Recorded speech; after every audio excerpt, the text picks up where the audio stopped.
I'm going to walk you through how to convert the metric system, and the way the question help does it isn't necessarily the way I would do it, but I am going to use question help, and maybe I'll explain just a little more as we go here.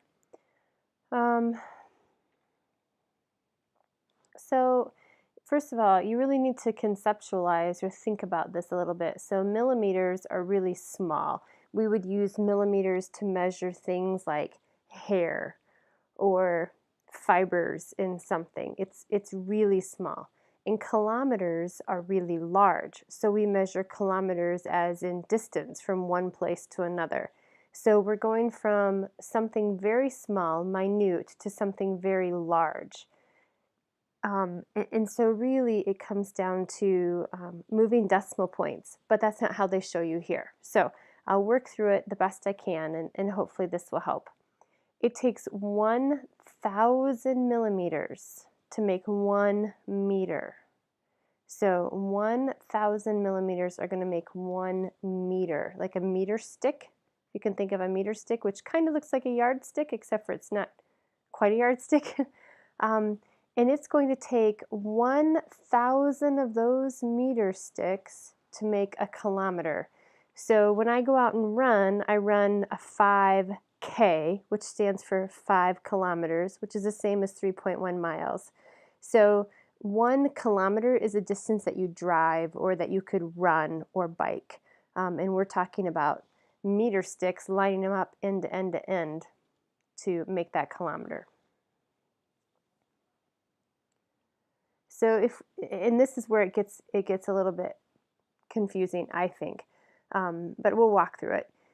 So they're telling you to make two fractions, that you should take 1 meter over 1,000 millimeters to change millimeters to millimeters, and the fraction 1 kilometer over 1,000 meters to change meters to kilometers. I just move a decimal point, but let's just humor them for a few minutes. To convert one measurement to another, just multiply the appropriate fraction. Remember, a unit fraction is equivalent to 1. Multiplying something by 1 does not change its value. So they're basically saying 1 meter over 1,000 millimeters is going to equal 1. 1 kilometer over 1,000 meters is going to equal 1. And they do this multiplication. So again, this is where I just say you just move a decimal point. But they put 2.3 millimeters over 1 times 1 meter over 1 millimeter times 1 kilometer over 1 meter. And if you go through here, you figure out what you can cross out. So here's millimeters, here's millimeters, here's meters, here's meters. Now we've got 1,000 times 1,000 times 1, 2.3 times 1 times 1 kilometer. So let's keep going here. Here we go. 2.3 over 1,000 times 1,000.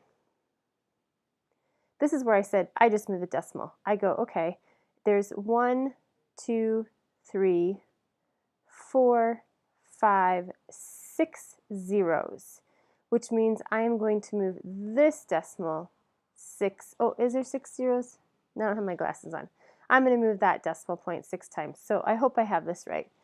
1, 2, 3, 4, 5, 2, 3. Let's see if I did that right. I did. The reason I plugged in 5 zeros is because I moved this decimal here, so it's 1, and then I had to add 5 more zeros. So I think the biggest thing that I want to make sure you understand is thinking. It's really the thinking behind this. Thinking, am I going small to big, or am I going big to small? If this were the opposite and you were talking about kilometers into millimeters, it would take millions. Not millions, it would take a lot of millimeters to make 1 kilometer. But we did the opposite. We went from millimeters to kilometers. So hopefully that helps. Let me know if you need some more help with it.